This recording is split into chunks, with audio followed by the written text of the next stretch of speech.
Hi, welcome to the episode number 4 of Hoya Conundrums. I honestly thought it was episode number 5, but clearly I cannot count, and that's all I have to say about that. I am surprised though that we even made it to episode number 4. I did not think that so many people had Hoya questions, but clearly there are Hoya questions to be answered, and I would say who better to answer them, but I assume there are probably a lot more other people that would be better suited to answering them, but no one is. I am. So go down the path that you also set for yourself. Is that wisdom? I don't think so. The Hoya Gandalf. Oh, that should have been the name of my channel. Oh, dang it.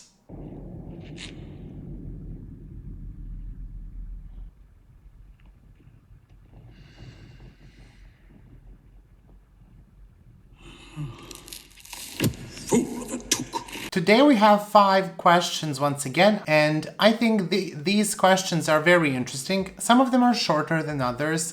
I did pick some questions that I can't fully answer, but I thought they would be great questions for a discussion. So, am I digging myself a grave? Possibly, yes. Not literally, but metaphorically.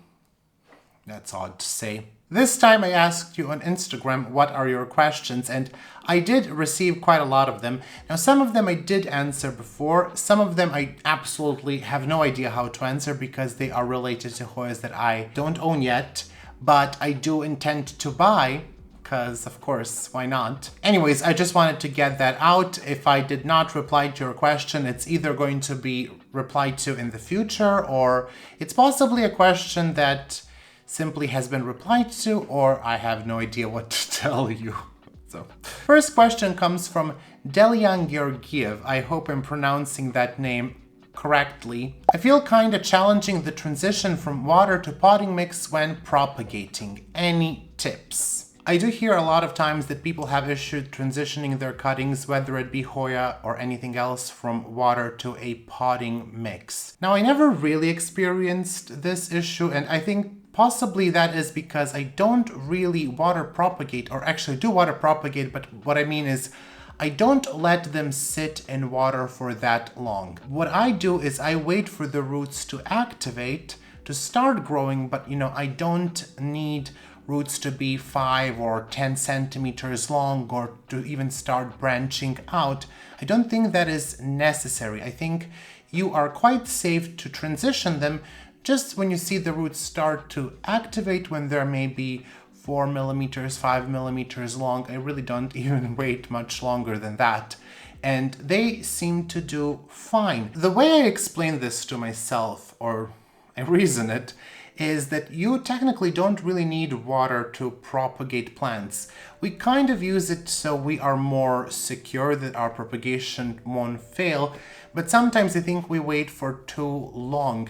And also another issue is that sometimes the potting mix that we choose isn't the best suited for that cutting, or for cuttings at all. Another thing is that you can really propagate cuttings without putting them in water. So if you can put them in potting mix and they can root without this assistance of first placing them in the water, there really isn't any reason why you should wait for the roots to become big. So what I do if I'm unsure if the plant will root, or if for whatever reason I'm not placing it in the potting mix first, I will just wait for the roots to start to activate, to maybe be 5 millimeters long, and then I will put them in a potting mix. Now, my opinion is that potting mix that you're putting your cutting in is very important as well. You don't want to place your cutting in a mix that is too dense, that is not airy, and this is really no matter what the plant is. I think the best mix for your cuttings would be something similar to a mix for seedlings. So you want something that will retain moisture, but it also allows for some ventilation so that roots don't rot. Now what I do is I typically use mix that is half and half, cocoa peat and perlite, and it seems to be working really nicely. Now, what I do is I put the cutting in a cup with no drainage. Now, this is what I do. I don't tell you to do this. I'm just saying this is what I do because I know myself, I know my conditions, and I know that I will forget to water. And I know that, if I don't have to take care of that plant, of that cutting, the better it is. So what I will do is I will take the cutting, put it in a mix of cocoa peat and perlite. I will just moisten the mix with a sprayer, with a hand sprayer, which I will show you, and then I can either put it in a propagation box or not, depends really on the cutting, how far along are the roots. And this is the method that really works well for me. I'm gonna show you a couple of propagations. I clearly forgot them, so I have to get up and go get them. Where is my sprayer? No, seriously, where's my spraying bottle? Okay, so I will use this. This is the sprayer that I use to water my cuttings. And I will show you some of the cuttings I have here. Hoya species Affinity Bertonier. I actually have two of them, if I can locate the other one. And you can see these were not rooted in water. First, I'm gonna say that, but this is the similar mix or the identical mix that I would use for the cuttings if I were to root them in water. So you can see there is a lot of perlite there. My camera would stop being so obsessed with my face. And you can see some roots. Actually, there are quite a few. Not all of them are as visible, but there are roots on the bottom, and there's perlite on my laptop, which are all great situations. You can see roots here on the side, and basically these cuttings were just placed in this potting mix. I didn't do anything. I just used my sprayer, I sprayed it, and that's about it. Now I'm just gonna water them because the potting mix is a bit dry, so this isn't really, but I guess it's similar to how I would water for the first time. And I use transparent cups so I can see how moist the potting mix is. And this is a technique that works really well for me. This is Hoya mitrata, which also has roots. So I will just place the cutting in this very light mix, very airy mix, and then I will spray. I will not water, I will just spray with this.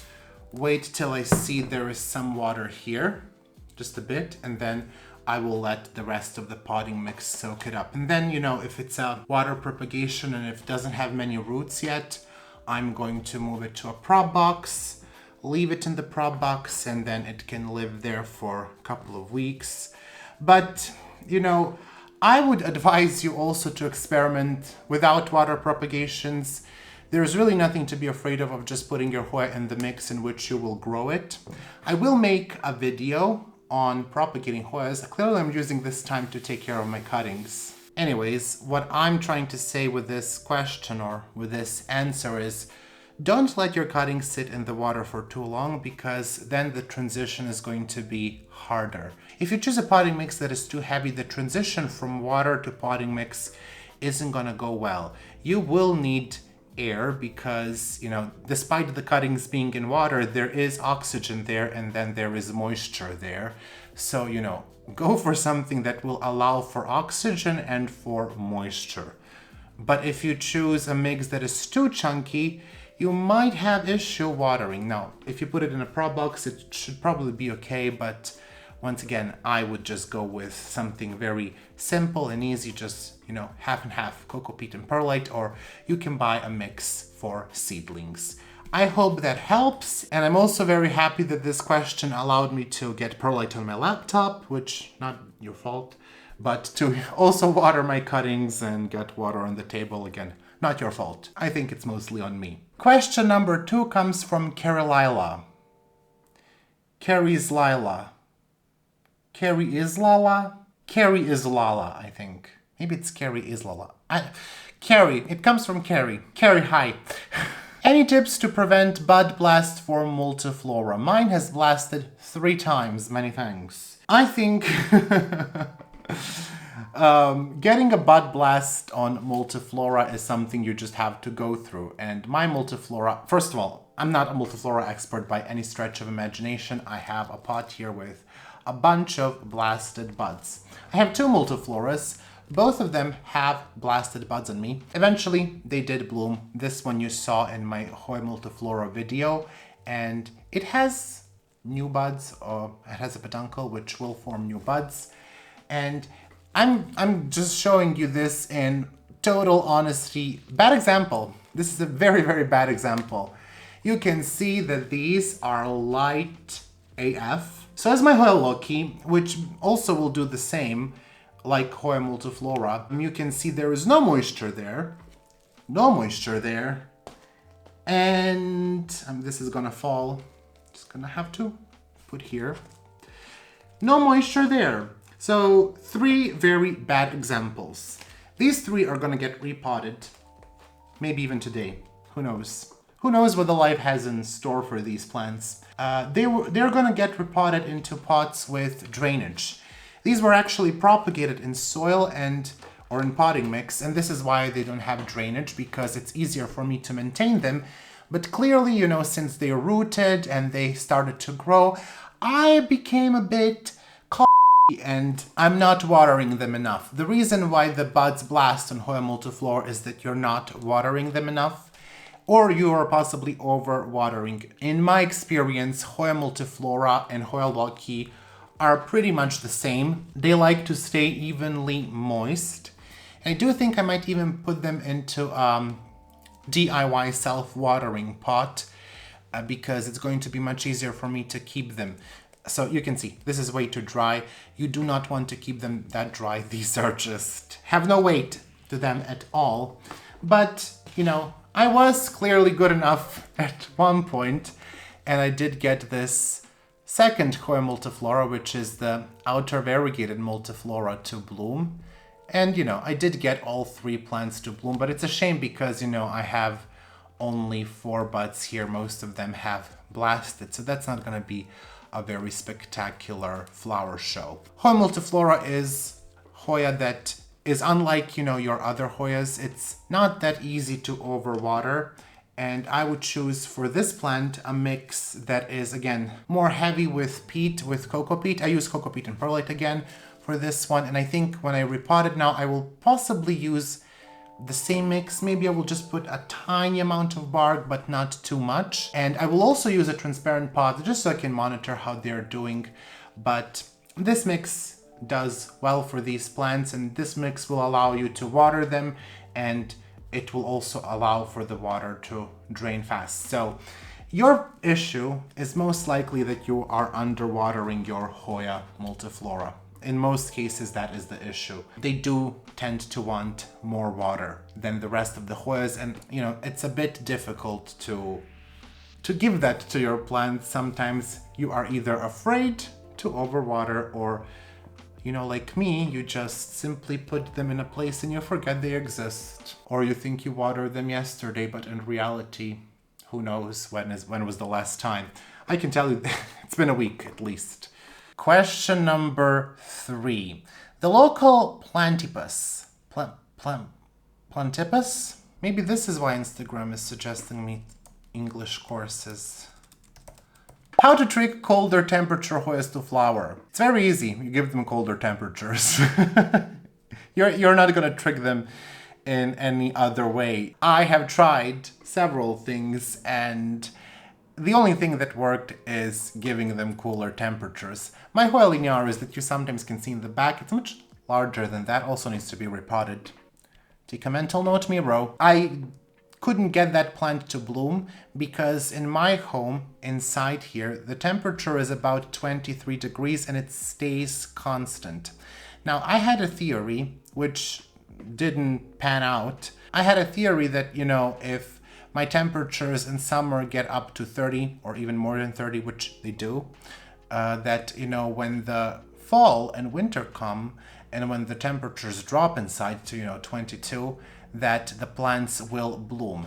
Unfortunately, that doesn't seem to be the case.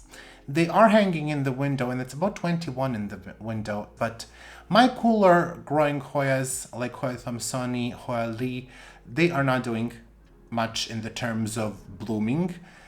It's possible that they will at some point, but currently they're not. Now, my Hoya linearis is one of those cool temperature Hoyas that bloomed, and the way I achieved that is I took it out in October. It spent 3 or 4 weeks in October out, it was actually getting to 10 degrees of Celsius outside before I brought it in.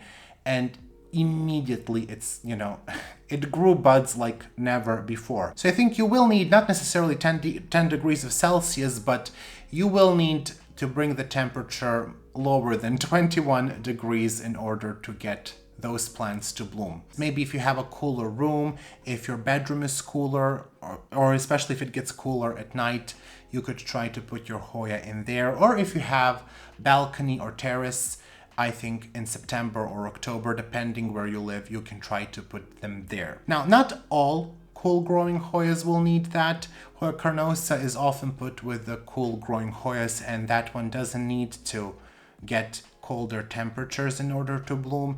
That one just needs, I think it's maturity with Hoya carnosa. Hoya burmanica is also another cool growing Hoya that I got to bloom, but I didn't really notice that it got significantly colder. I'm not sure why it decided to bloom, but it did. So some are possibly more trickier than others. I would say just try to experiment, try to put them in a colder window, try to put them outside. And, for some of these, it will be easier. For some, it may be harder.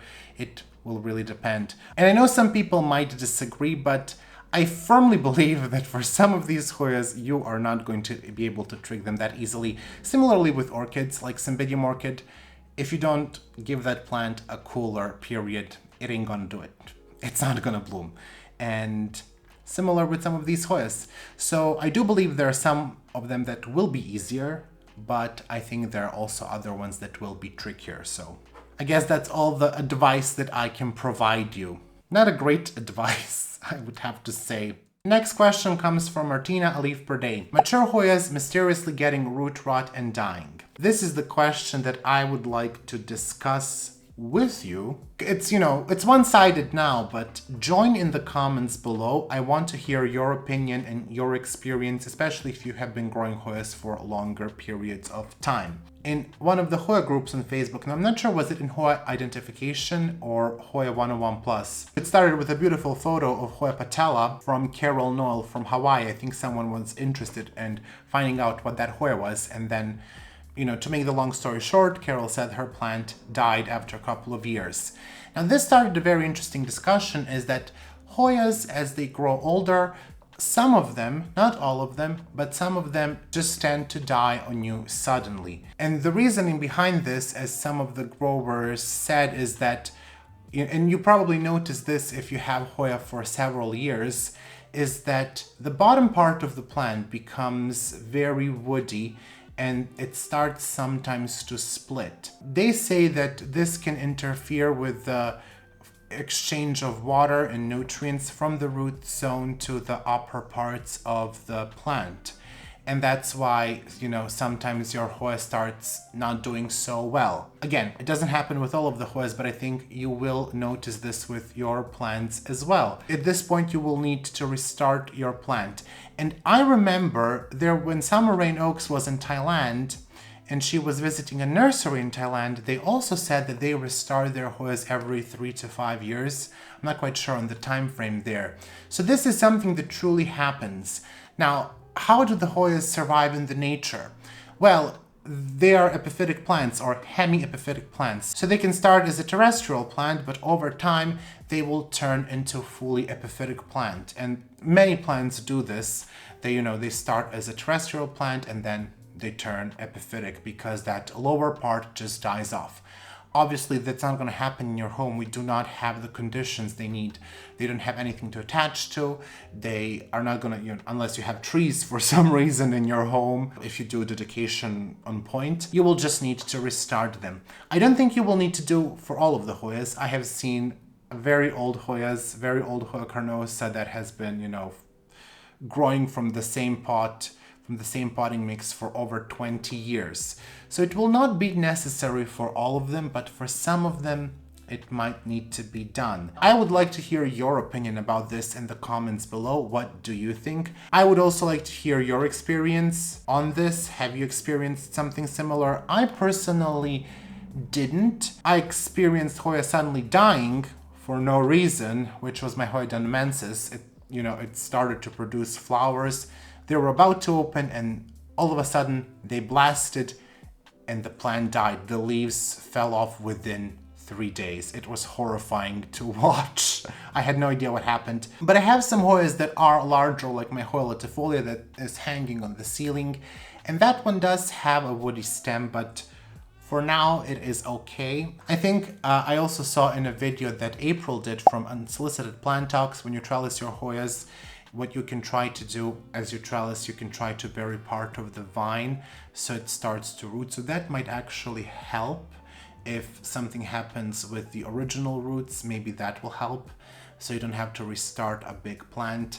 Again, I don't think this is a very good episode of Hoya Conundrums. I think I'm even confusing people more than I'm helping. But the reason why I chose these questions is because they were very interesting, and maybe we don't want to constantly answer the same questions about watering, potting mixes and all that, but to move forward with some of the questions that have never been asked before. There was another question that was very good, which I will get into maybe in the next episode, or maybe it will get just a separate episode about radiation. I've been going to Hoya groups on Facebook so much that now when I want to go to the Hoya groups, I just type hoya.com instead of facebook.com. Question number 5 comes from A Little Plant Room. What is the Milsbo setup for your Hoyas, e.g. grow light brand, grow light strength? You know that I changed my Milsbo setup from the Anthurium to Hoyas. I am very happy about it.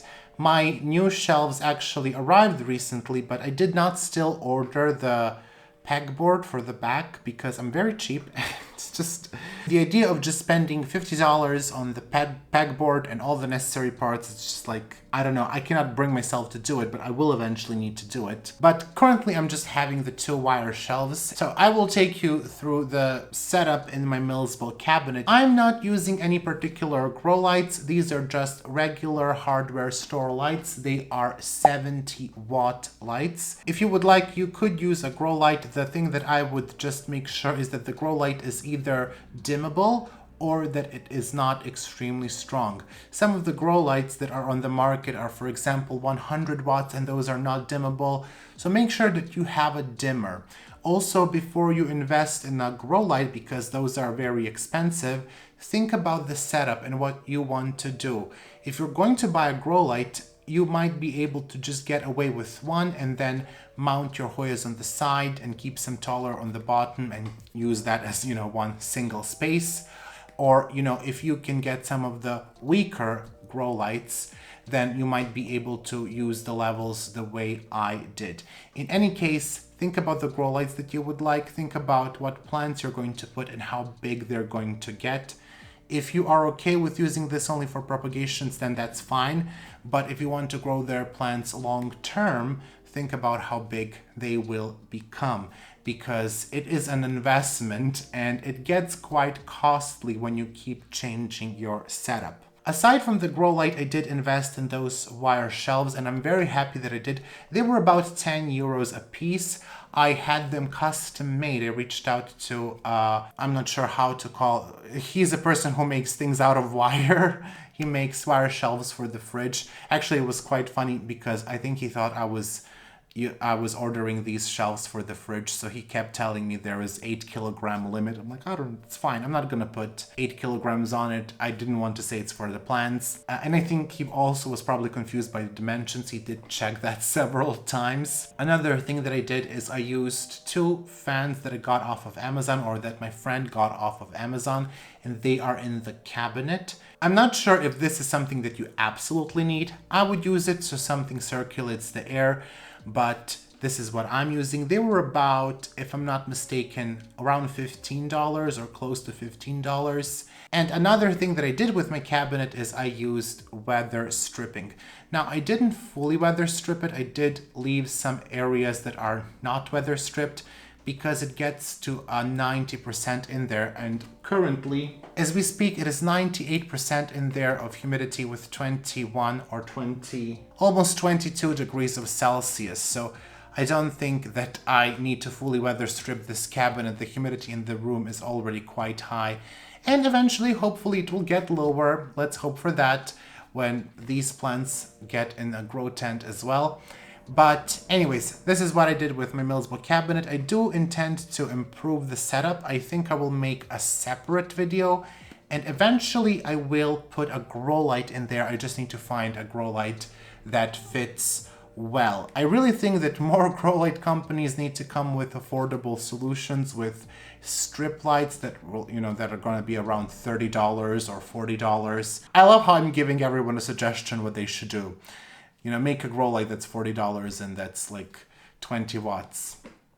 I don't use a humidifier in my cabinet. It's obviously not necessary. You have heard that it's over 90% of humidity. Even when I open the door, it doesn't drastically fall, so it's fine without a humidifier. I have seen people experience some issues with their Millsbo cabinet and some need to use a humidifier. I think that's it. I'm looking at my Millsbo trying to see what else I have in there, but it's just Hoyas, and I do see an empty space. So maybe a new Hoya needs to get in there, I don't know. I think I will actually move some of the Hoyas to a grow tent and some from the grow tent here, but that's a topic for a separate video. Anyways, that's a brief tour of the grow cabinet. I will make a full video once again on it. I'm liking it much more now, and I think it's just, I can fit so many Hoyas in there. They're looking great, they are blooming. It does get stinky because of Hoya mitrata. Not very pleasant when you have a Hoya that has a very strong scent and you put it in that cabinet, and when you open it, it's even despite all the fans, it's a staley, not very pleasant smell. I don't know how we got. Let's just stop talking about stale stuff. I did forget I have a bonus question that comes from Marco from the Upstairs Jungle. And that is, why is Hoya Mikkel so sexy? Why is any Hoya so... Well, not everyone. Some of them are not. Some of them have more of that inner beauty, and some of them have more of the outer beauty. Some have none. Some I just don't like their attitude at all. And for me, it's also the attitude I need to like. Am I talking about Hoyas now? So, Hoya Michele is a Mike Bernardo cross. I think it's a cross between Hoya species from Laos, which I believe is a verticillata, and another type of verticillata. I'm not sure which one. But Mike Bernardo is very good at crossing Hoyas. Like, he can cross Hoyas like no one else can, and all of them look very, very, very nice. I'm trying to avoid the word sexy. I don't know how many children. No one is watching this channel. I know how old you are. I know you're like 20. No one is younger than 20. So I think you've heard the word. What am I going on about? Mike Bernardo crosses, yeah, they are very beautiful and very sought after, most of them. One of the most famous ones currently is Silver Dollar, and that one goes for a pretty penny, and it looks gorgeous too. I don't know what the price is on Hoya Michele, and currently it's not on my wish list. It probably should be on my wish list, but I have some other beauties. I should actually make a wish list video. Let me know down in the comments below if you would like me to do that, and that is the answer. Some Hoyas are just... there's just something about Hoyas. I will just leave it there. That is all for today. Thank you so much for watching. I hope that you enjoyed some of these answers. I know those were not very straightforward, but I think the questions that I chose for these Hoya conundrums are something that we can all talk about in the comments. It would be lovely to start a discussion, and I would like to hear your opinions, especially on the question, about older Hoyas dying all of a sudden, mysteriously. I would also love to hear your opinion. This is very intimidating. I apologize. I would also love to hear your opinion about getting colder temperature Hoyas to bloom. I really think inside, in my conditions, in my room, it's too hot. I'm not saying it's not gonna work in anyone else's house. I'm sure you have a colder room, but here it just didn't happen. If you like the video, make sure to give it a thumbs up. Don't forget to leave the comment down below and subscribe to the channel. Really subscribe to the channel, because you get fantastic content like this one where we just sit down and talk. That's not very convincing, is it? Subscribe to the channel and all of your Hoyas will thrive. Or subscribe to the channel and all of your Hoyas will bloom within 3 months. That sounds like a chain email. Maybe I should send a chain email to get people to subscribe. That's an idea that I need to write down. Hope you're having a wonderful Monday. I will see you very soon. I am off to repot my Hoyas and to listen to Wheel of Time. Yes, I have seen the series. It took me one morning to watch like 6 episodes. And the previous 2 I saw the night before. I'm hooked. I'm starting to listen to the audiobook. You didn't ask about this. This wasn't one of the questions, but you're still getting the answers, so take it or leave it.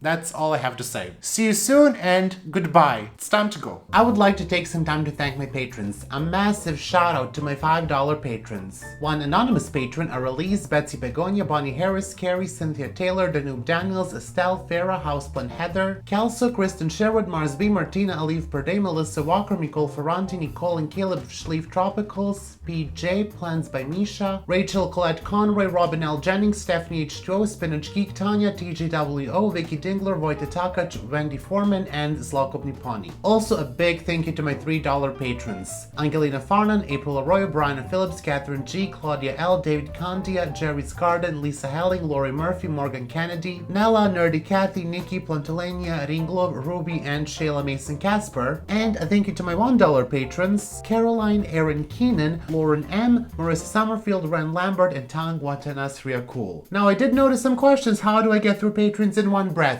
Oh people, this is edited. I do not have the lung capacity to go through all of the names in one breath. I'm not a fish.